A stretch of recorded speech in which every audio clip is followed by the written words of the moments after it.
Hello and welcome to Letsfixitinpod, our little show in the VFX universe. So in this episode, in our typical fashion with 1 month delay, we're going to take a look into the future of 2025 and what's coming up this year. After that, we're going to have a very special guest, Bela. Now, you know Bela as our host, but this time I'm going to roast him about what's happening to the digital production magazine.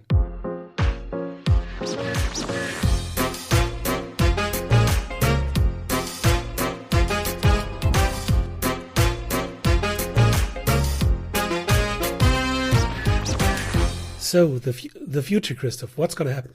Oh, let me take out my crystal ball on that one. So I'm taking a close peek into the future, and I see, let's say, interesting times ahead. I would suggest that we can expect some of the fallout of recent elections. Some people might have noticed. So that will keep the economy not only here in Germany, but also across the pond, let's say, in a kind of limbo until things have settled. I think that will be a rather positive development because this focus on the US market will tone down a little bit. And we've seen with the releases of last year how little innovative things are happening there. It's always just prequels, sequels, part 2, a live action remake, a animated remake of the live action remake of the animated movie, who was still a remake of a Shakespeare play. So these things, I don't think they will keep their momentum. And for other parts of the creative world, that will be a chance to go out from under that dominance. It's really interesting what you see, because each time has got its kind of media that people like to consume. So there was a certain trend after 9/11. There was a certain trend in the mid 2010s towards the superhero movies. And yeah, we're in a paradigm shift for sure. We are in uncertain times. So I'm really looking forward to see what people will find to be their media comfort food in these challenging times. When talking about the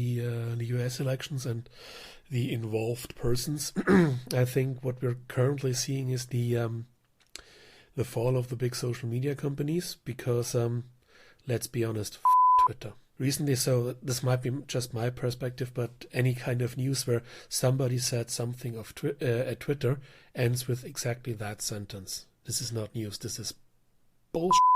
So, this. That somebody said that they don't need to fact check anymore. So Mark Zuckerberg, Scientologist and aficionado of drinking vinegar filtered through persons. I read so on Facebook, so it must be true. They don't check for truth anymore. So they don't need to anymore. So yeah, this wave of the last 10 years where everything was social media is going to go down a bit, especially for professional use. It's going to be probably LinkedIn and one or two others that you're just going to post to, but not really interact. I think that stuff like YouTube and these creation platforms, not the I'm typing something, but I'm actually thinking about what I'm typing or saying or shooting or drawing or whatever. This will have a sharp uptick, and the user-generated content will be toned down, and everybody will realize that no, you don't need that dumpster fire. You and I both talked off screen a lot about how we further and further along trained our social media feeds to only include sarcastic memes and cat videos. People, sort out your feeds. If you don't like the defollow the people. If it's all advertising, say, I don't want to see this, I don't want to see this. These algorithms need training. Train them to what you want to see. And doom scrolling is so 2022. But it tells you another thing, and that endorses what you said about the fading relevance of social media. Yeah, we trained our feeds, we really encapsulate those, but they are really just for fun stuff anymore. It's not business relevant, it's not news relevant. It shouldn't be, because this trend of social media just becoming a major propaganda megaphone is really disturbing, and it takes me off social media. And I'm above 40, so I'm not up for TikTok or Snapchat or any of those things. I'm more the Facebook and Instagram generation, and spend less and less time on that.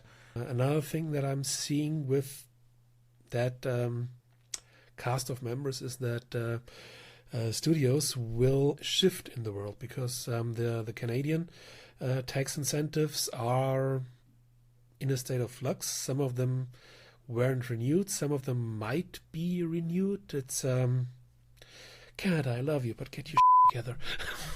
The US tax incentives are still not that good, because the different states are competing. The European Union is very slow to react in this, but from what I hear, there will be things coming soon. The UK is doing something as well. So this, let's call it the Western production world is shifting, but other areas of the world are still there.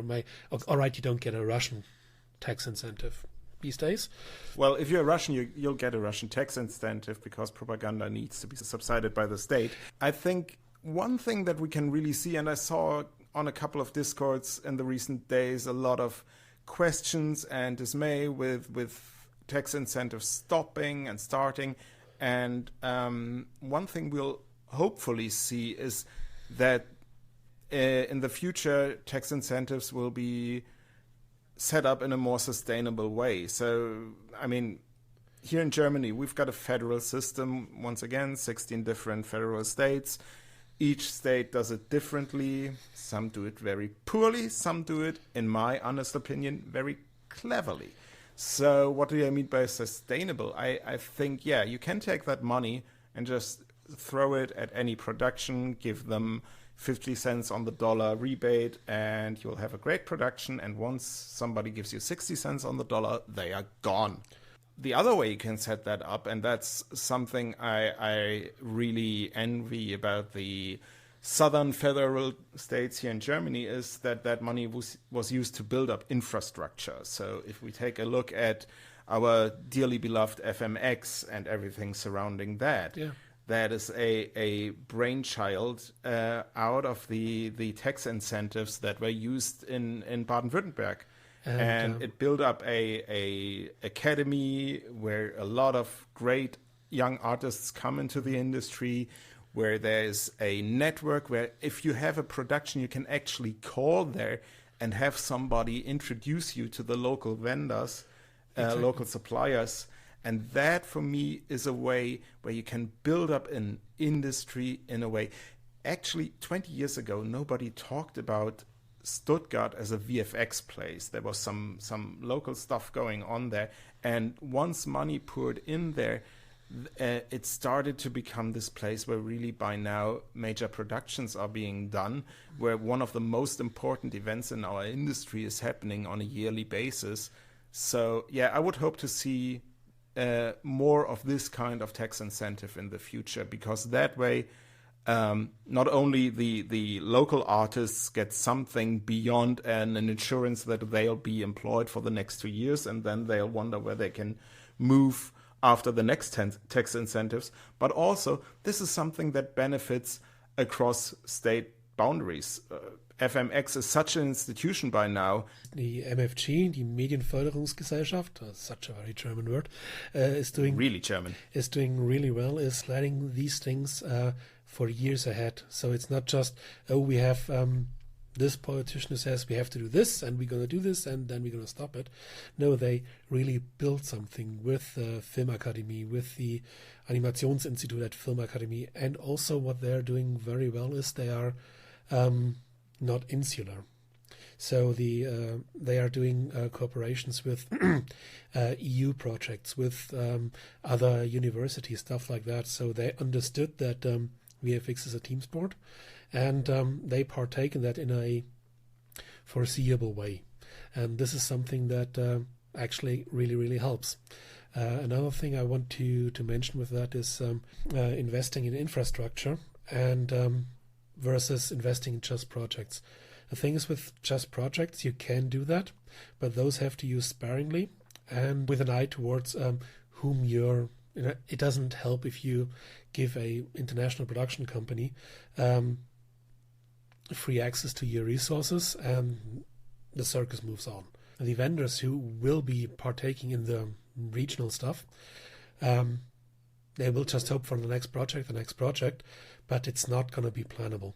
Another thing I think that is very relevant is investing in secondary production companies. You need, for example, stuff like virtual production stages, large sound stages, a easy way to get filming permissions, things like that. If we talk about looking into 2025 and what is happening, then of course we have to talk about the fallout of the end of the streaming wars.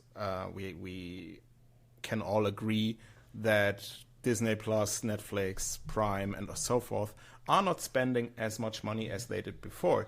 And if we take a look at recent years, especially in European countries, before the streamers, the film and movie and even the television industry was very dependent on either having a broadcaster who fully financed you or being dependent on state subsidies. And the introduction of the streamers finally allowed productions on a big scale, which were not state funded, but industry or economy funded. Privately funded. Privately funded, yeah. Hard to think of some conglomerates like Amazon as private, but yeah, you're correct, privately funded. I really, really hope that the financial side of our industry learned its lesson and does not fall back to, we need those subsidies, otherwise everything will crumble. Because if there's something to take away from the recent years is, yes, we can work privately funded, and some great projects have been done.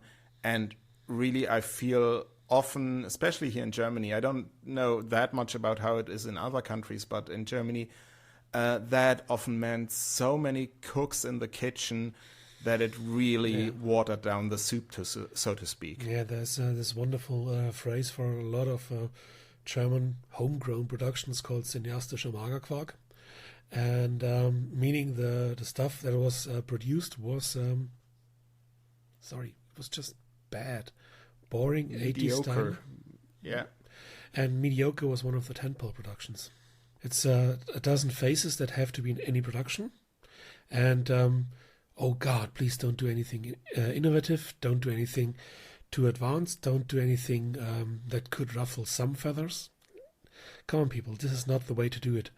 Take a look at productions like the Polish series 1984. Take a look at Cleo. Take a look at Lillehammer or any of these series. Nobody outside of Norway, for example, would have watched a Norwegian series before. But now, thanks to the streamers, that was possible. And also I named two examples who didn't have like this huge budget, but were produced on a normal scale, I would say.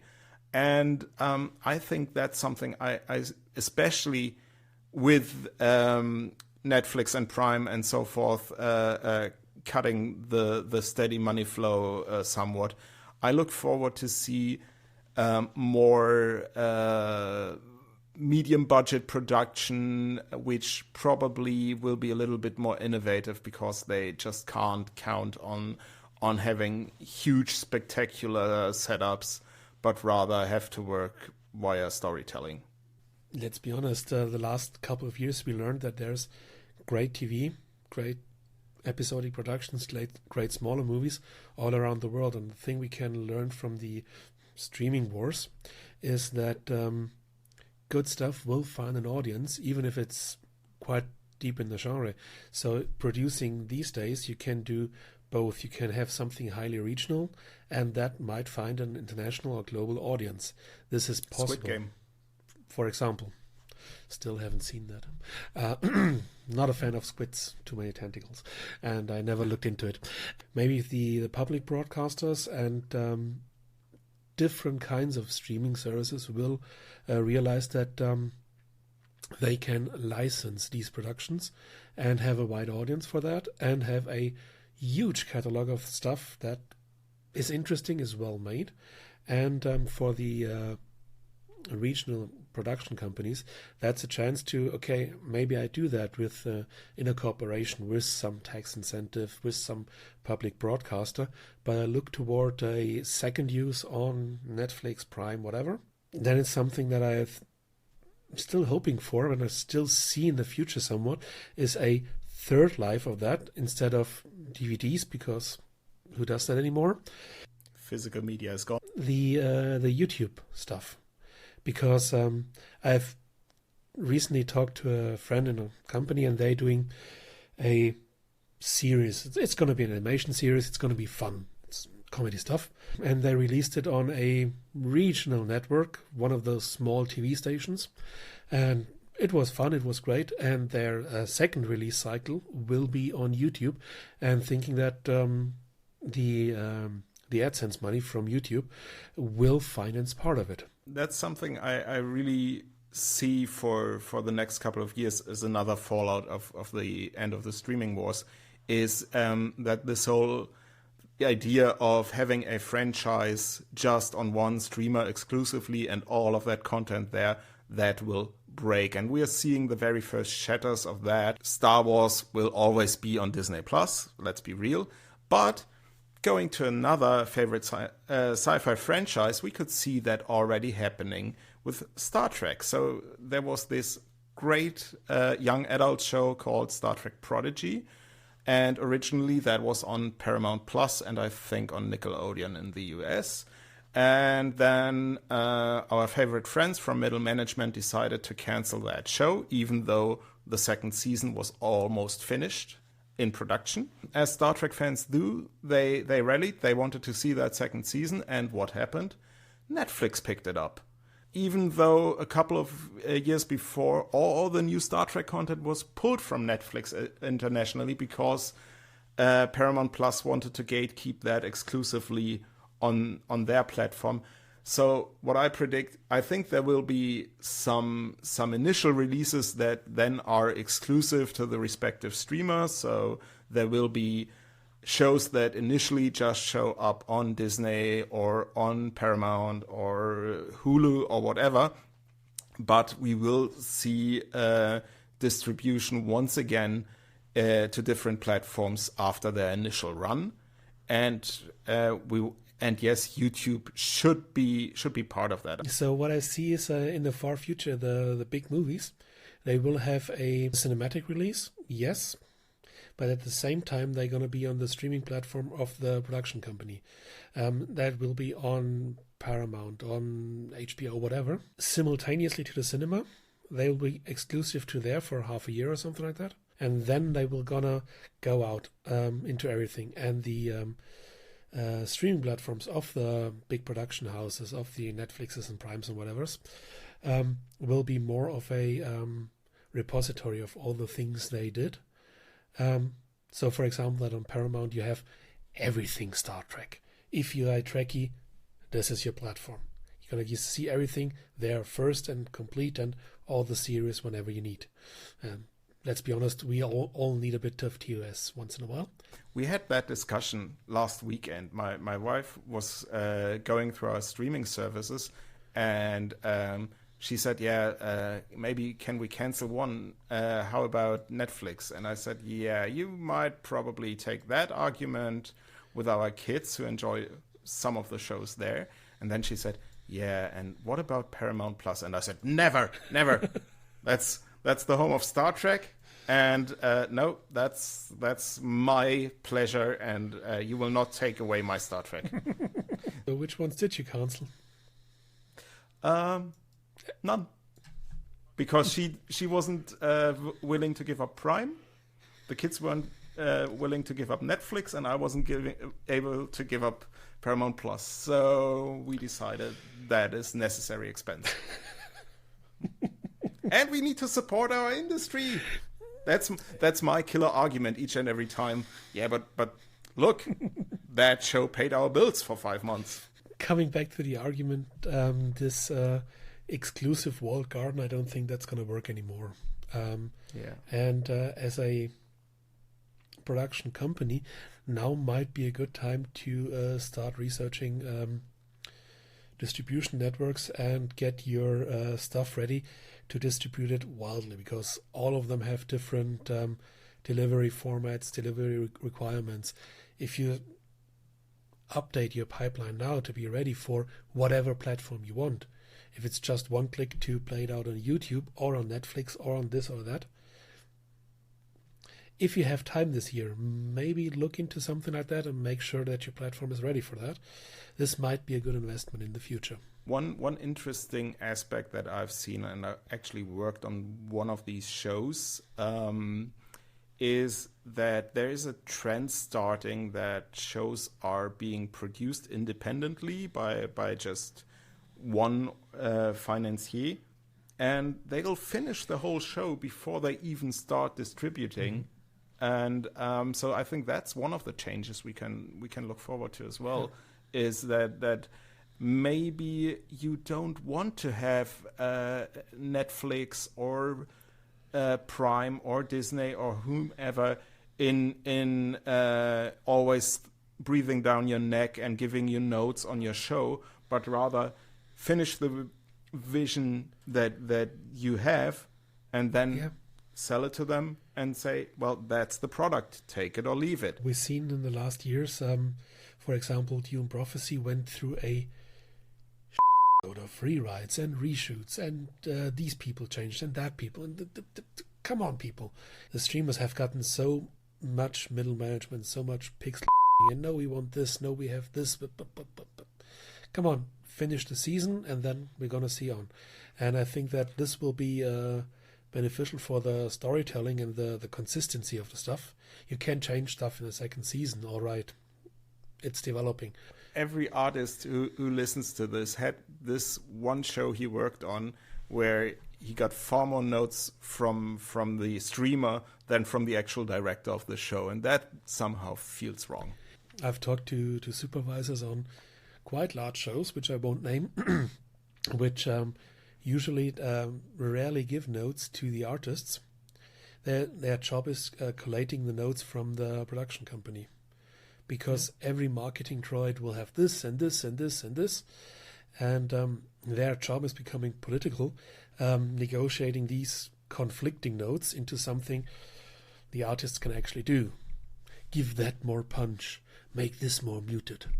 Let's get back to predictions. So that was a lot about distribution and content, but let's take a look at software. What do you think will happen software-wise, Bela? I think we have a rough couple of years ahead for people using smaller packages. Without naming any names, a couple of them, even if they're part of a large company, they are end of life. We've seen it with Modo this year. There are a couple of others who will be announced in the next couple of months that their either development will slow to a crawl, halt completely, or the company will be dissolved. I've talked to one who will open source their product, because as a smaller software developer, you can't go the subscription route. It's quite difficult.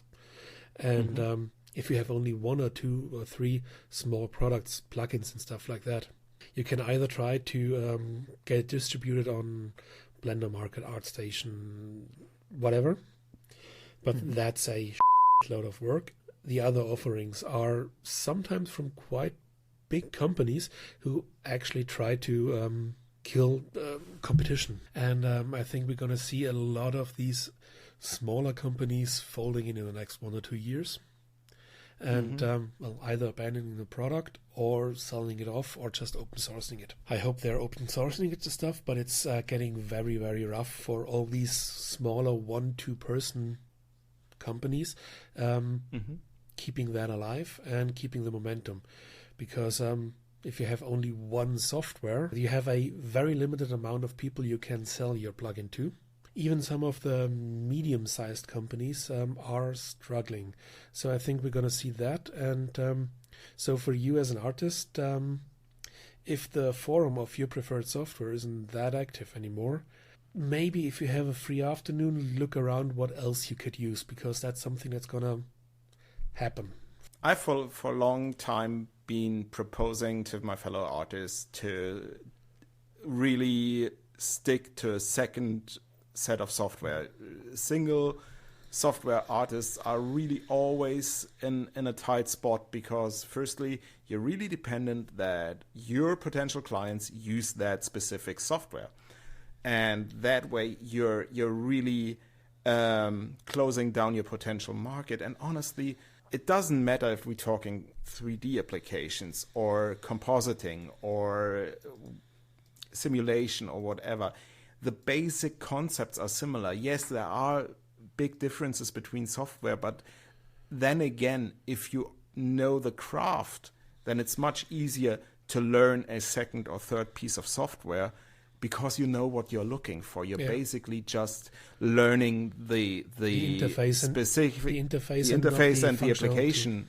For example, I was originally just a Flame guy, and if I would have stuck just with Flame, I would still be pretty gated into the commercials market, and everybody here in Germany knows how that is going right now. So broadening myself up to Nuke, and thereby being able to also pick up jobs in the long form editorial and that kind of market, streaming series and so forth, really saved me, especially during COVID. So with another storm coming in, diversify yourselves. And this doesn't mean that you're going to have to change everything, but get a second tool set, because also, as we've seen with keeping the example of Modo, you don't have any control about these companies. These decisions are made far, far above all our heads and so far above our pay grades, and you just have to swallow it. There's a couple of safe bets with tools that are gonna stick around. Maybe get one of those. We got Adobe's not gonna go bust. Blackmagic's gonna stay around. Blender's gonna stay around. Besides that, I wouldn't bet on anything. Even giant companies with a enormous tool set like Maxon or something like that are not immune.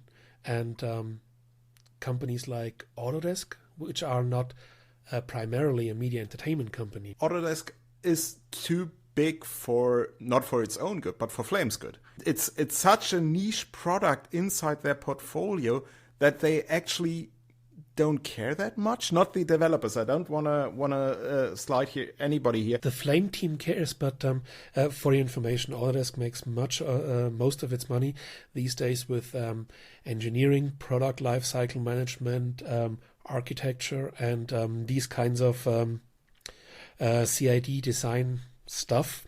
And my last actual numbers were from 2021, I think, and the complete media entertainment area, which includes stuff like Maya, like 3ds Max, like Flame, like Mudbox, like so many tools, Luster, and so forth, was less than 4%.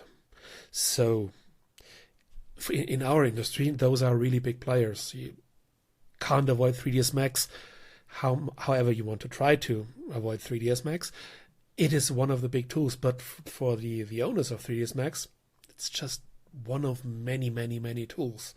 And their political and financial decisions can disrupt everything. Of course, also, shout out to my old Softimage buddies.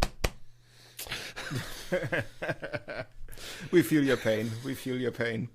So, talking about software, do you want to hear my prediction? Gimme. As every software nowadays does, I also need to drop the big AI moniker here. So you're nothing without that. So let's quickly talk about AI and then continue with the serious stuff. No, but in all honesty, I think we're going to see a peak in the AI hype. I think We've been properly saturated with weird videos of food turning into animals and cats slicing up food and all that. What do you mean? The cats preparing food? That was AI? Come on. Yeah, you wouldn't believe it. Fluff! What's for lunch? I thought my cat was preparing something. No, your cat just flipped you off. Probably. You know that cat. I do. No, I think we'll see a peak in the AI hype, which will have a couple of reasons. Firstly, these companies will finally want to make money on those, and once we start to learn how a company is gonna probably take a revenue for that, AI is gonna be a lot less attractive. So that's one reason. Second one is we are gonna hit a peak in how training these models is still feasible. It's just we are already at a content limit because everybody is by now fencing off its content from AI scraping. So that's going to be an issue for the AI companies.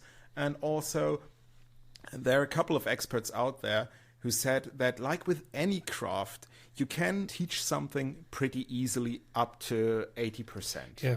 And the last 20% really take a lot more effort, meaning a lot more training data to achieve very little improvement.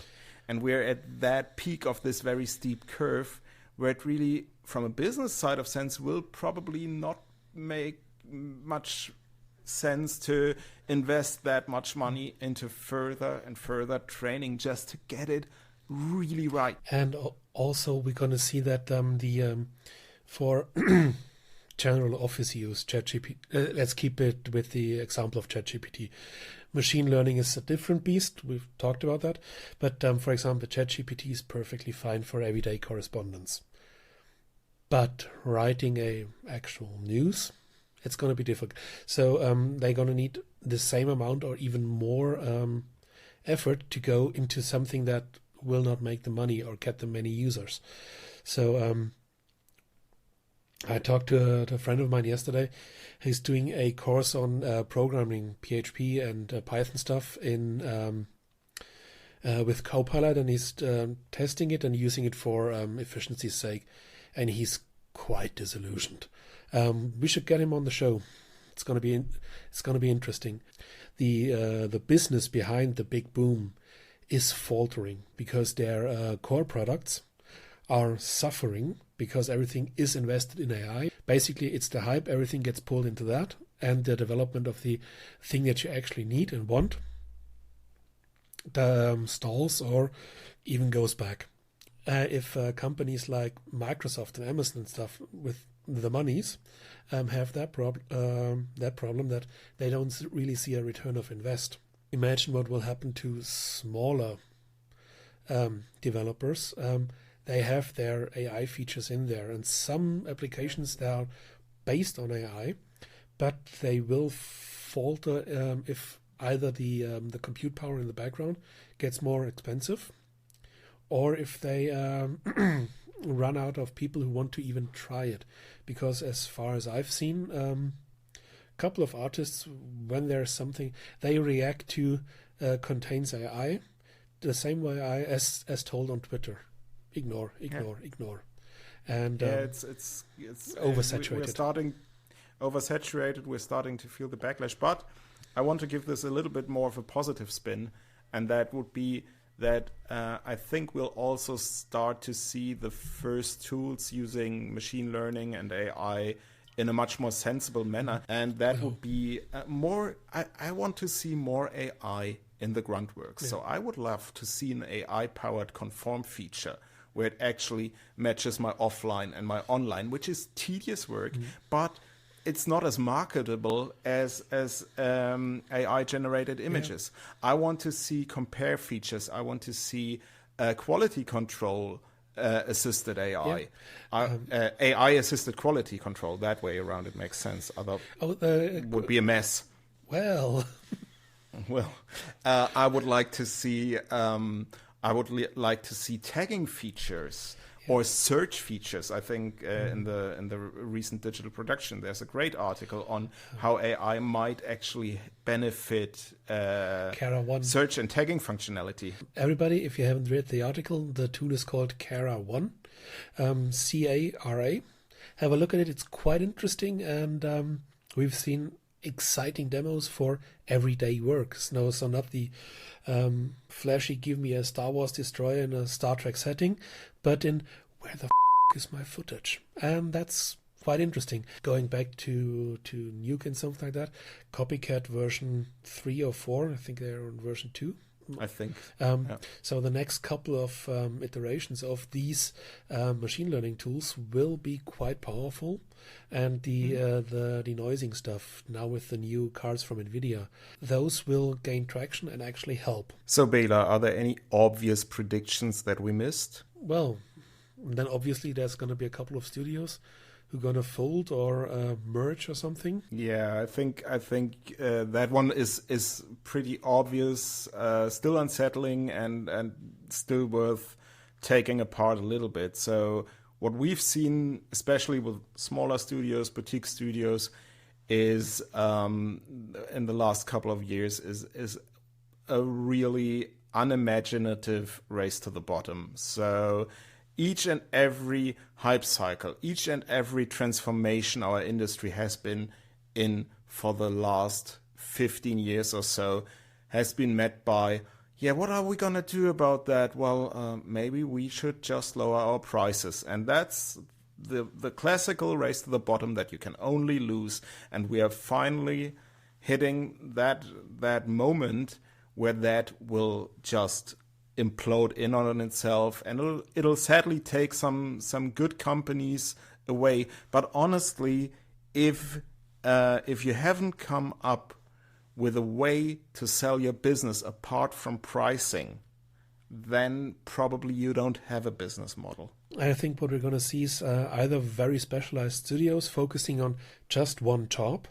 So this is going to be the simulation studio, because all the bigger productions these days already have dozens and dozens of studios. And you have for your previs, if you just use the third floor, they are very specialized. And I think in this case, they're a model for the future. They do just that. They do that very well, but they're going to do just that. And so we're going to see studios specializing on crowd work, on sim, on pipeline. I can imagine a world where there are studios just setting up pipelines. That is a great business model, and something that we've seen, especially in the commercial area. So if you are basically a vendor, not a creative place, but more like supplying a service, that's great. But be self-aware that, for example, if your studio has the capability to very quickly accommodate this huge commercial job with 300 versions delivered in 5 different formats, and you've got all the network to pull in freelancers, you've got the server structure to support that, all that, then be courageous enough to properly bill that to your client, and not cave in on the first, the budget is low, but we still need to do that. If you then offer that for 30 or 30% rebate, then your client will think two things. Firstly, you're either desperate, or secondly, you've been overbilling for all the time. So what I would hope for, but that is not a prediction, this is just my very sincere hope, that the studios out there, film and commercial alike, please be more resilient towards this whole game of give us a rebate, give us a discount. Please just stop it. You don't have to take every job. And also one thing that might be useful for the future is work with other studios in terms of shared infrastructure. So not everybody has to have a giant render farm. You can have one studio with the giant render farm, and everybody uses that. Bringing us back to Stuttgart, they have their giant scientific supercomputer thingy, and they rent that out for others to render on it. So this is cost you can invest into something that you actually need, meaning your artists, and get that. Another prediction I want to make, but I'm not sure about it, so take this with a giant grain of salt. And depending on the day, time of day when you listen to that, a bit of lemon and a tequila, is that the cloud-based workflows, especially for footage, are going to go smaller and smaller and smaller, or going to die off, because everybody has seen the big AWS bill coming in. And a couple of studios I talked to, they use AWS for metadata, for virtualization of machines. Yes, but not for footage, not for rendering, not for sim work, because it's easier to have just a couple of cards in some backroom instead of the fluctuating prices and availabilities of these giant cloud platforms. So I think it's going to be a connector, not a storage place. Yeah, but it's the same hype train. And if we remember, right before the whole AI hype train pulled through our industry, there were two things coming from Silicon Valley that were pushed to no end, and that was big data and, of course, the cloud. Everything had to move into the cloud. Every app had to move into the cloud. There was this thing called Ethera. We both talked about that on that show. That was very fastly put together, and very soon after that it was killed. It had a lifetime of 2 years and better or something. Then we have seen how Autodesk put Flame into the cloud, and I've seen some jobs done with it, but the bottleneck was always the footage. And everyone, I mean, honestly, you expect me to do an online with, let's say, 2 hours of rushes where I constantly have to get back to, load that up to Weka, and then I have to do renders for 300 different versions and cutdowns and formats and deliverables. You've got these tons of footage. Then I also have to download. And honestly, if you do the math, it might be cheaper to get yourself a workstation, use it on that job, rent a license out for that month, and then you can sell off that workstation, and you're as flexible. And taking delivery of that workstation will probably take the same time or less than uploading the whole footage to your cloud provider. I've seen that in studios who shall not be named, and probably know by that which studios I mean, who are running around with external drives because their internal network is cloud-based, because they're so fashionable, and it doesn't work. So the overall infrastructure is saturated more or less fully with the I have to download this and this and this and this, and it's these days for them in some jobs it's easier just to get a drive, label it shot 1 2 3 4 5 and carry that to the next office, or in some cases to send that out to the comper working on that shot, because the idea is great, but it's A, not plannable, and B, it has still some big flaws. So especially smaller productions might be completely offline. And for example, getting a bolt storage or something like that, a NAS basically, and having everything on there and connecting the workstations and shipping this might be faster and easier and safer and more plannable in terms of what's the cost, because there's always going to be some intern or newbie who just downloads everything so he's got it ready, and the egress costs will gonna kill your margins. So this is something I see, that the software side, the metadata side, the pipeline side will go more into the cloud, and the actual footage will stay on-premise. The cloud workflow still has got all kind of different issues in regard to all the clearances you have to do. For example, if you want to work on car commercials or on a Marvel production and all that, is still not really sorted out, or it might be with your current setup, but once something gets changed, get updated, a new faster cloud storage is there, yeah, but are they certified for that kind of work? It really gives you another monkey to throw wrenches into your pipeline. That's another prediction. We'll see if it happens. And if this is the last episode, I have been murdered by some Amazon employee. Oh, the ninjas are already outside your window? Sorry, no, outside it's snowing, so the ninja's taken the day off. Let me Google white ninja costume. A further small prediction, somehow triggered by the word costume. What I predict for the next 2 years is the emergence of everybody 3D printing. For your information, a couple of readers asked me to look into that, if that's really these days affordable and usable. I've been playing around with it. I've been doing some research, and yes, it's becoming very, very easy to do. And with asking around people I know to do props or things like that, this is something of a completely solved problem in the industrial way. And the lower tier, the I need this tool or I need to have this prop for this shot or whatever, this is becoming quite easy. So I think in 2026 every studio will have 1 or 2 multicolor 3D printers running in some backroom, because we need this stuff.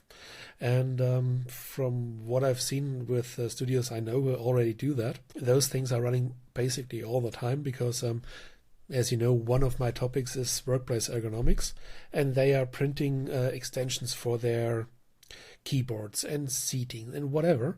And this is something that I see as something that's gonna be widely adopted in a very short time. If you're interested in 3D printing for costumes, I really can only suggest the making ofs on the first season of Star Trek Discovery, where they take apart the whole costume process, and they've done great stuff with the 3D printing of little details, from everything from small badges to really intricate patterns, something that couldn't be done before. So it's really fascinating, and this is something that you might at first glance say, yeah, what do I care about costumes on a VFX podcast? But honestly, I think we're gonna also see those different disciplines even merging further and further, because production design of course influences both departments, and apart from that also set building and all that. So yeah,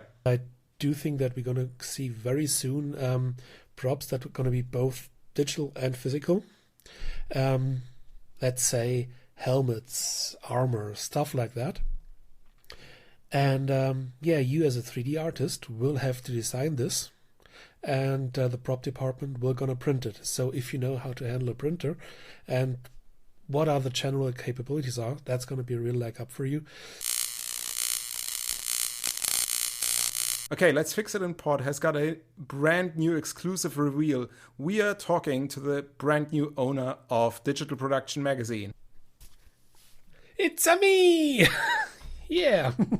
So you bought yourself a magazine. Yeah, I thought, well, what should I get myself for Christmas? And that's not the reason behind it. But since January 1st, Digital Production is me. It has been me and the authors for a very long time. But there was always some middle management and a publishing house. But by now it's you're looking at the complete company. So to clarify, before it was owned by a publishing house, or actually various publishing houses through the years, and now you as a person are the sole owner of the magazine. Digital Production was founded in 1996, and since then and now there were a couple of different publishing companies owning that, all of them with other magazines, sometimes within our broad topic, sometimes completely removed from that. And that never really got that effect that everybody is growing together. So and the current company, called Busch Glatz GmbH, is going through a bankruptcy / Chapter 11 / litigation right now since middle of last year, so middle of 2023. And and so the CEO of the company asked me if I wanted to buy out digital production. And after serious consideration, I said yes. Did I understand that correctly? You now own digital production, which encompasses what exactly? So right now, the state of things are that I own the brand digital production, the archive, the contact data for the subscribers, which is something that's currently in the works. To do that right and not in the ways that have been proposed by others. And also there's this tiny little thing called... Yeah, that's still also part of it. So all of this is now owned by me and not by somebody who never been to an Animago or has ever read a digital production, which was sometimes a problem in the past, but not anymore in the future. And so with that... all of you out there being digital production readers or subscribers or anything, it's going to basically stay the same. So in the current business climate for printed press products, this seems like a rather jaunted move. Could you tell us a little bit of what you're actually planning with digital production in the future? The future is going to be interesting, especially in the near future. So let's talk about this year, 2025. The plan is to focus on an online version, an English-speaking online version, because in this business, pretty much everybody speaks English, and there's the rest of the world to consider. So that's one thing. Print is not dead, but it's taking a very long nap currently. So the idea is to get the company founded and the financing together, because none of this stuff is cheap, and then see if I can go back to print. Either in a reduced way with only doing the creative stories, or back to the old ways, or something else, or a coffee table edition, which has been proposed by others. So yeah, it's not dead, but it's taking a step back for the near future. When you say that things are moving online, I reckon it will not be like you can download a PDF of digital production every 2 months. This is going to be a little bit more fluent, right? Doing a online magazine and just giving PDFs for download does not make any sense at all, because the stuff that takes time and money and effort and is layouting that into, why should I do a print layout if I only gonna go online? If we decide to go back to print, I can just export it from the website. So I'm not losing any data or any files or a single word. But for the production of the articles, online is just so much better and faster, and we can do all these amazing things like embed videos or short clips which explain what's actually happening in the software. With a 3-second clip says more than 1,000 words. So I have high hopes for that this will make especially workshops easier to follow and shorter and better.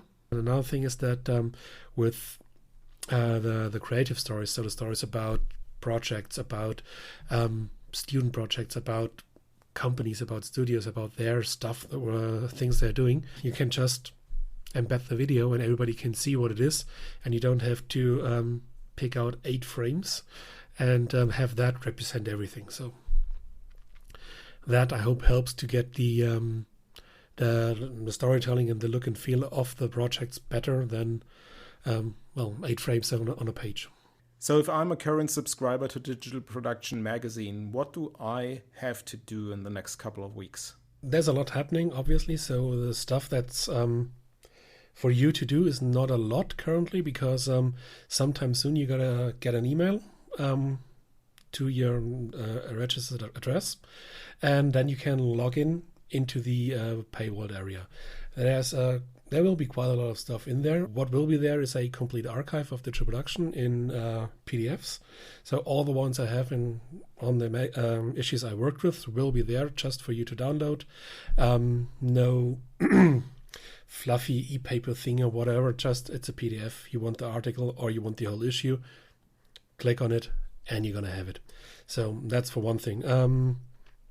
Another thing that's going to happen over time is that all the old articles will be on the website in English, but that translating takes time to do even halfway decently. And there will be new articles. So the news will always stay free, obviously, but the articles are behind the paywall, and there's quite a few coming ahead. If you want to see how that looks, there are some already on the webpage. For example, I've talked to the team from Digital Domain about Agatha All Along, the Marvel series this week, and it's going to be up next week, which is one of the nice things about online. You can't just push it out and be done. Oli Planck is working on articles as we speak, and one of them about a video monitor software through an iPad is coming online this afternoon or this evening, and all the authors are basically still on board. What I'm working on at the time, so basically until 10 minutes ago, and for the next couple of weeks will be the setup of this paywalled area, because what I've learned is that there's a lot of data about our subscribers, which I don't want anybody else to have. There are plans for the future that are not set in stone yet, but will happen in some way or another. I'm searching for platforms and tools to do that. I'm planning on doing regular hangouts, so once a month if you're not in a VFX hub where you can meet other artists. So let's do that online.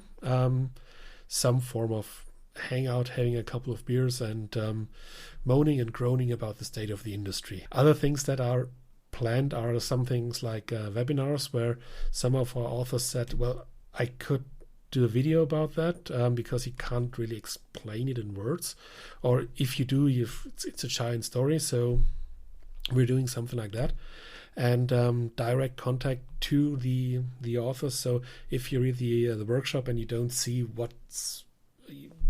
if there is something you don't understand, you can just contact the author. Yeah, so these are the things that are on the immediate docket list.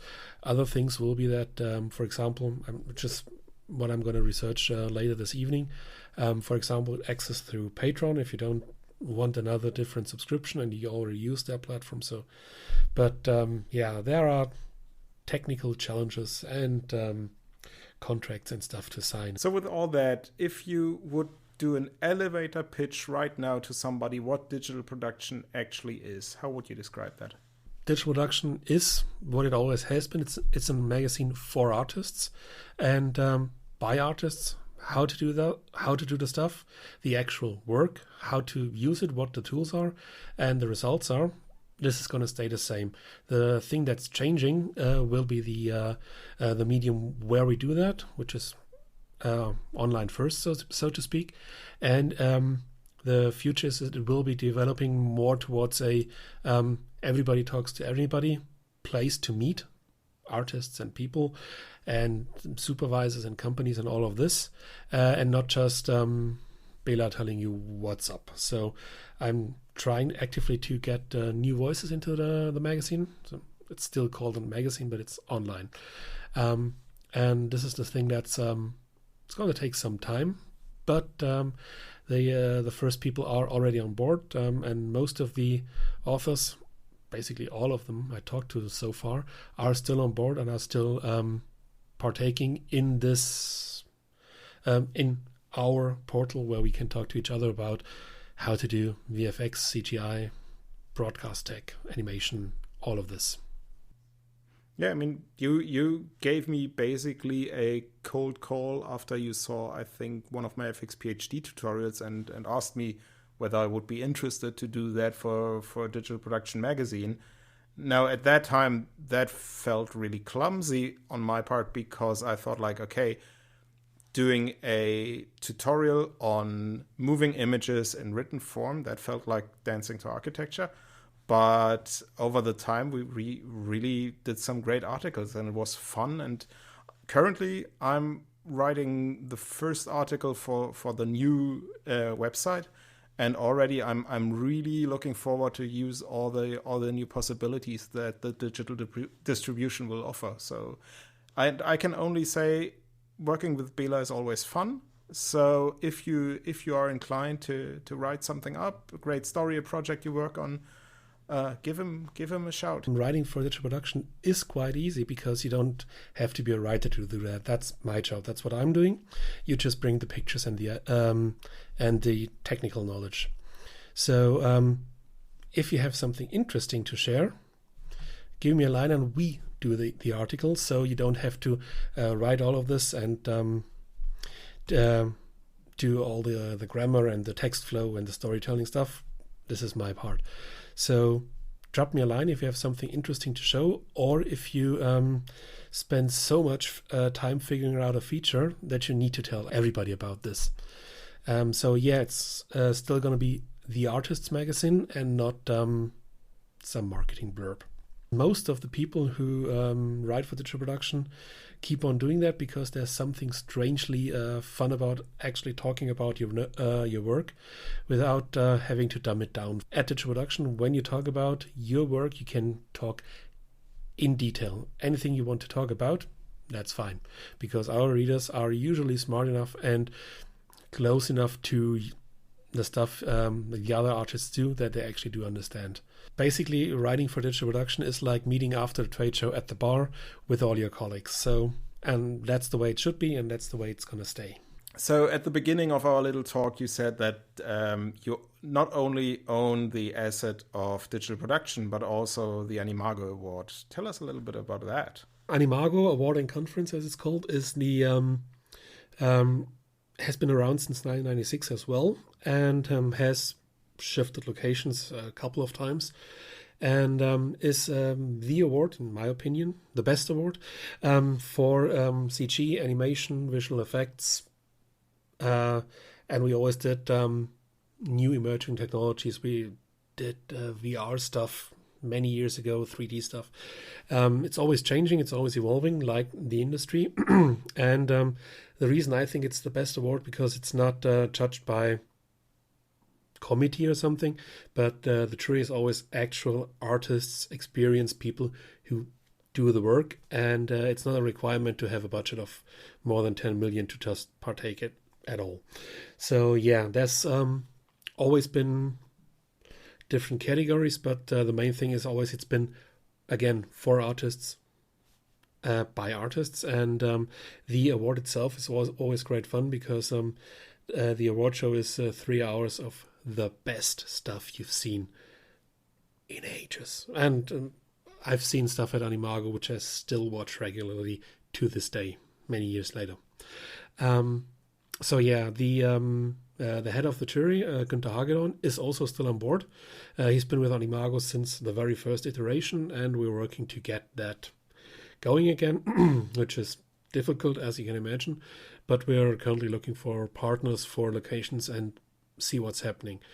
So the Animago never came back from the Corona break, so now it's been sleeping a couple of years and should be rested, and we'll see what we can do in 2026 or late 2025. No ideas yet, because all of this currently is quite fresh, and we're still talking to people and thinking about whom to talk to. So let us do a quick recap on what is coming now. In a very short version, digital production is going to stay the same.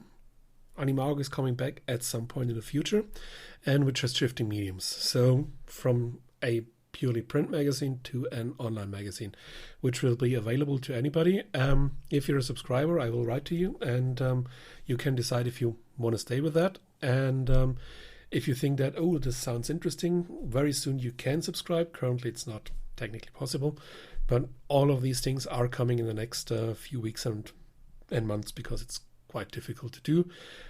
Right. Well, we'll keep you updated here on the podcast, and thank you so much for being a guest on the show, and I really look forward to seeing you back as my co-host in the news segment. So, what a plethora. But, so that's that, and let's talk about some news. There's been not that much stuff because, well, it's the beginning of the year, everybody's gearing up for ISE and NAP and stuff like that. But a couple of companies released some interesting things. One of my neighbors did something really, really nice, because down the street, there's Arri. They released the Alexa 35 base model, which sounds strange, because usually Arri doesn't do low-cost things. Yeah, also, I think they rebranded the existing Arri Alexa 35 to the premium. So now we've got the Arri Alexa 35 base and the premium. Yeah, and between that are a couple of different versions, which is unusual for them. So the idea is you get the 35 with same sensor, same body. One button has different color, but that's just for the rental houses to keep them apart. Yes. And and the thing is, it's way cheaper than the normal one, but you get all the same hardware. So where's the price difference? What they're trying something new, which is that you can rent or subscribe to some of the features. So you buy one camera, and if you have a small production or some documentary thing, and you just say, okay, for this job I need this and this and this feature, and that it gets unlocked by a license, which is interesting. It's new. There's obviously there's a premium license where everything is unlocked, and then you're basically at the price of the usual Alexa 35. That comes in permanently at 19,000 euros. And all of these licenses you can have either permanent, when you say, okay, I want this camera for this stuff, permanent, or you can rent it for 7 days, 30 days, or a year. So basically a week, a month, a year. And then there's different things you can rent on a case-by-case basis or a week-by-week basis. For example, there is the 120 FPS license. Want to guess what this unlocks? Speed. The base model goes up to 60 frames per second, and with this license for 180 euros a week, you can go up to 120 frames per second if you need that. If you don't need that, don't get this license. The same thing is with the Arri RAW license. So usually the thing records in ProRes, and so if you pay 360 euros for a month, this time not a week, then you can record in Arri RAW, and we all know that's one of the more versatile codecs out there, and proved by many VFX supervisors out there. Also you have with an Arri sensor and the Arri codec, so if you need this kind of image quality, you can go for that. Another one is the OG anamorphic. I think that means that you actually can access the full sensor. Open gate, I know. So you have open gate recording formats, but I wanted to make the OG original gangster joke. Sorry for disturbing your street credibility. If you want to go full open gate, you can do that with this license, or you can have the anamorphic recording formats or the D-squeeze in the monitor path. So again, 180 euros a week, 360 for a month, or 1,800 euros for the whole year. So the longer you take it, the cheaper you get. And then they've got this funny looks feature also, where you can basically burn in your grading inside of the camera. This one thing that nobody in our industry wants. One other license they have is a pre-recording feature, so it has 30 seconds or something. 20, I think. 20. Which is quite good if you're doing sports stuff and things like that, and Arri cameras are also used for that. And yeah, then the look license, where you have the textures, the look library, and the custom color management. In defense of that feature, for VFX, it's horrible. We don't want that. But in certain other stuff, especially broadcasting, documentary, and all the other boring things without VFX, that's apparently getting quite common. So I think that's quite a good idea for something as premium as a high-end cinema camera. Yeah, it should open up Arri to I would not say like semi-pro stuff, but more to people who are on a budget, but for a very specific planned idea can now afford an Arri, rather than to buy or rent the full Monty, which would make the thing much too expensive. So I think this is a good approach without diluting the premium brand that Arri is by nature. What I like about this idea is coming from the perspective of the rental houses. So you're going to have, let's say, 10 35 bases, and the customer says, oh, I need to do high frame rate shots, or I need to do this, or I need to do that. So you as a rental house can just say, all right, I take one of my 10 cameras and I don't have to have one for high frame rates and one for this and one for that. You have a number of cameras and you can just rent them out by feature, and you don't have to pick and choose which one to. So this should make things a bit more flexible, and as we've seen in the last few years, flexibility pays off. Also, I think it makes on-set work much more flexible. So if you opt to pay the price for an Arri Alexa 35 base, and then on-set you realize that you actually need high frame rates or RAW for the VFX guys or whatever, then you don't have to change your entire setup. You don't even have to get the camera out of the rig, but rather you license that option and you can start rolling again. And also you have the advantage if the special DOP on this project comes with his scarf and his French beret and says, well, I need to shoot anamorphic. You can say, well, this is going to cost this much. Is it really that much better? And probably the answer is going to be, no.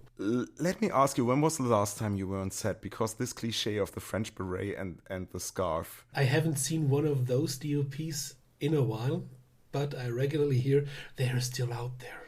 They are still out there. The attitude is there. I just feel like the haute couture is something different by now. But yeah, I agree. The attitude is still out there. A stylish understanding what is modern these days. We all age more or less gracefully. Yes.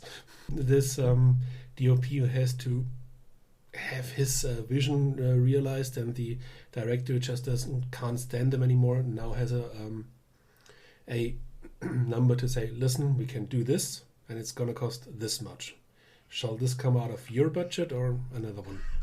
Well, the cynic in me would say that this opt-in, opt-out feature will make that discussion much more prevailing on set, because there's not this point where you say, well, now we have to choose whether we go all in or go with a cheaper camera, but rather, yeah, let's see if we really need it. We'll book it in if we need it. So it's a double-edged sword. Let's see how that goes. We're going to hear about it, mostly moaning either way, I think.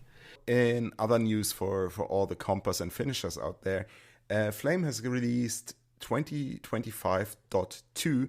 So this actually makes a version of Flame 2025 appear in the year 2025, which in of itself it's great. But there are some nice additions, like with the previous point releases. Those are not like the major big features, but more nice isolated features or quality of life improvements. And bug fixes, obviously. And bug fixes, which actually are quite a lot. And it's really nice. If you are in the Flame community, they always post like the user reported bugs that were fixed in that version, and that list usually is pretty long. So reporting your bugs sometimes actually helps. But back to the features. So the biggest one is, once again, an AI feature. Yay! We've got AI-powered morph dissolve. Now, once this nasty little feature appeared in Premiere and other NLEs, online and finishing had to work with sudden jump morphs where suddenly 10 frames where somebody had a moment or something were cut out of an interview, and suddenly we had to transition over. Something that worked for maybe broadcast, but in high-end productions, this was really nasty and often resulted in really, really long morphs. Now, this feature tries to address that. First results were quite positive from what I've heard. I haven't played around with it myself. The second feature is compatibility with the DaVinci Resolve Exchange format. So that should streamline some processes, yes. Last but not least, and this is something I look really forward to, we now finally got background rendering on the Mac platform. So up until now, you had background rendering only on Linux. So either if you had two graphic boards of the same make and model, then there would just be one for the GUI and everything on screen, and there would be one just doing the background rendering, which is kind of a brute force approach.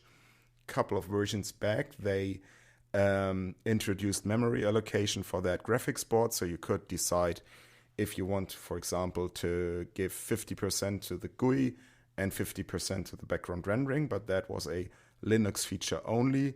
With 2025.2, this is now also available on Mac, and you've got different functionalities, so you can either say, I want Flame to render as soon as I move my cursor to another frame, and then all the changes you made get immediately rendered, or you can send off a task to render in the background, and then once it's finished, it gets dropped into your timeline. And this feature is available on the timeline, in the Effects tab, in Batch Effects, and in Batch itself. So, considering that with the background rendering, that this has been available in many other editors for some time in different versions, there's different ways to do that with external software or whatever. So, is Flame becoming an editing station? Well, I think you could make the argument that it has been becoming that somewhat for a couple of years. It has also become a grading setup. It has also become a finishing hub. So I would say from 2015, 2016 onwards, the clear direction was to position Flame as a visual hub. So the idea is to conform there, connected conform being the big feature there, which is then distribute shots across connected conform is one of the standout features of Flame. If you haven't and one of the best kept secrets of the industry, because nobody tells about that. If you haven't talked, it sounds stupidly boring, but once you're actually working with it, it is effing amazing. Especially on commercial projects, and that I think connected conform actually is why Flame still has such a sweet spot in the commercial industry. Because imagine a typical job where you've got a 60 second, a 30 second, a 20 second, a 25 second, a 15 second, 7-second commercial in 16 by 9, 9 by 16, 1 by 1, 4 by 5, and whatever format the internet just fell in love with. And you have to do that in German and English, in generic versions, and so forth and so forth. So I had jobs where I think the biggest number was 277 versions of the same commercial. And they all resort back to the same footage. And the unique part of connected conform is to keep all those different versions connected. So if I replace, for example, one shot in my 60-second commercial, 16 by 9, with a new version that I receive from my Nuke artist, for example, then connected conform makes sure that this gets shared across all the different versions to all the formats I just named. And it's a really powerful feature. It's not something that works out of the box, just click it and you're done. You have to familiarize yourself with the logic behind it. Once it's set up, it works. Yes. And there are artists out there who are very well in demand because they can play this like a piano. They can have all those versions under control and make it a breeze. And so, yeah. But we digress. I would say Flame has become this finishing hub. And yes, there are people out there, maybe former Smoke or Fire artists, but also people new to Flame who just edit because they want to edit on the same box that they finish on. So yeah, I would not go so far as to name Flame a dedicated editing solution, but the editing features in there have become quite powerful. There is, of course, and there always has to be, another AI news piece, and this one is so big that it even appeared in the general media, and that is the release of DeepSeek, a small Chinese startup encoded an AI model, which is right now trending #1 on the Google Play and the Apple App Store, and got quite a shakeup through the NVidia stock, didn't it? It shook up many stocks, because so the thing is, it's not better than other large language models, but it runs locally, it runs on smaller hardware, and it's free, it's open source, you can do with it what you want. And it was, I think, developed at a fraction of the cost of OpenAI and Gemini and so forth. At the current time, there were, I think, something about 20 billion lost in stock market because everybody was panicking. So why is that important? It's not the model itself. It's nice to run. It's basically like any other, works like any other LLM. But this is the first thing where the bubble is starting to burst, because apparently you don't need the giant cards. You don't need a nuclear power plant to run your training data center or something like that. So that's going to be very interesting. Yeah, I found that quite interesting, the way how it coincided with this announcement of Stargate, this $500 billion AI infrastructure project in the United States, and by magic 1 week later, suddenly DeepSeek appears and tells you, yeah, that's really interesting what you're doing there, but why do you need that? So, and also the really how fragile the investors were, and how immediately they pulled out quite a lot of money out of these industries. So yeah, it really underscores how much of a bubble this right is. And just why are we telling you this? Basically, because we don't think AI is irrelevant, but we just want to scale down the hype train just a little bit and just bring it into normal proportions. Because for better or worse, this is what DeepSeek has done. It's basically pulled out the rug under OpenAI's feet. And so this is gonna stay interesting. I think we are entering the next phase in AI development. Also, we see that apparently, just because nobody has done it yet, it doesn't mean that you have to buy 1,000 cards to run something locally. And the development is ongoing, and the big companies are currently not that interested in changing their business model. So maybe we're going to see some new cheap models around very soon. This kind of competition, somebody challenging the status quo and the whole mindset of this has to be done a specific way, always leads to more innovation. So yeah, might be interesting. Twixtor, which we all know and love by Revision FX, did something that's unusual for plugins, because they brought out a standalone version of their Twixtor plugin. You have the full-fat Twixtor thing. There's nothing cheap or light or something about it, including the machine learning stuff and the precision mode and so on. And it's just a single application which you can put wherever you like. Twixtor is for retiming shots and doing artificial time lapse and what's the time lapse? Slow motions. Slow motions, thank you. Things like that, and it does that very well, but you always had to have a host application. So if you already have it, so why change it? But since when you do big things, it can take some time, and this way you can just, for example, have the Twixtor standalone version on a machine in a server room or on a virtual machine, and just send it and let it do its thing. So this is quite good. It's also not terribly expensive. So the standalone version costs $150. Currently, it's discounted, going down to $100. So that's not a big investment. So if you want to try. And they always have the best test videos where they play around with dogs and let them go fast or slow, whatever. One other thing, we've been babbling about FMX the whole time, The tickets for FMX 2025 happening from May 6th to May 9th in Stuttgart on site, and I think until June 10th online are now on sale. So if you want to catch yourself an early bird special, head on over to the FMX conference website.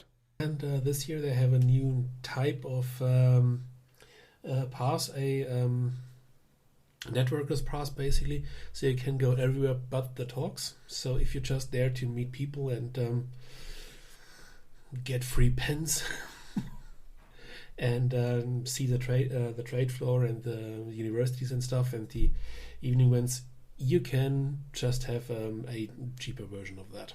Also, apparently there's also a business pass where you get a special business lounge. And okay, I don't know what the lounge will look like because that's new, and we're gonna try to crash it. Yeah, we'll definitely take a sneak peek and tell you about it. So this will be where the head and the nose come back in. I think that covers us about it, but we have got, or rather you've got, a little tooltip for us, right? Yeah, for those patient enough to wait for this, you get a tooltip. So do you know that feeling where it's Monday morning, you had a hard weekend, you come back onto your screen and you think, does this look right? So you don't want to get out the full colorimeter setup or do the tests. Sometimes it would be nice to have a set of measuring tools for your screen that doesn't cost anything, that's just a link to click. Well, turns out our friends at Eizo have something for us. It is just a very basic website where you can choose which tests you want to run on your screen. Test images, you can check for dead pixels, you can test for homogeneity, you can test for the reaction time. Yes, and the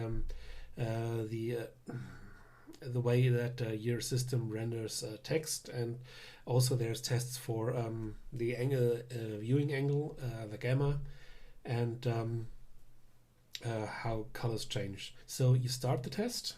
It tells you to go for 100%, and then you have a regular color checker chart, so you can just see, all right, what's what. And you just scroll through for pixel mistakes and pixels in black, gray, and white, and the usual RGB colors, which is just a full screen clear color, and you can see, okay, there's a dead one there, there's a dead one there.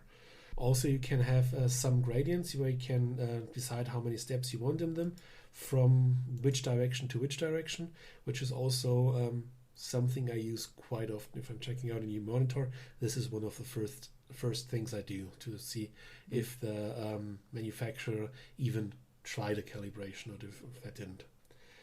Also detecting bending and all this kind of all stuff. These things. So then there's also a text version, because I don't know if you know, but different operating systems render text differently. Yeah, something where you can check the viewing angle, which is also quite helpful if you're setting up your screen in a different configuration for some reason, because change disk or something. This is something that's quite helpful. And then there's gamma, where you can just see what's happening, and you can always check with the Eizo logo in between. Then you have a reaction time, where you can see the speed per second per pixel and so forth, to see if, for example, your frame rate from the screen is correct. Yeah, and that's it. It's free. The link will be in the description. And one of the tools you should always have available. And also, because the Eizo guys are quite good guys, it's not just for Eizo screens. You can do this on any screen you want. So this concludes our little look into the crystal ball, what's going to happen in 2025. Of course, we've got no idea. We're just guessing. But let's see what's happening in the next month, and we'll take it from there, step by step. Until next time, bye-bye. Bye.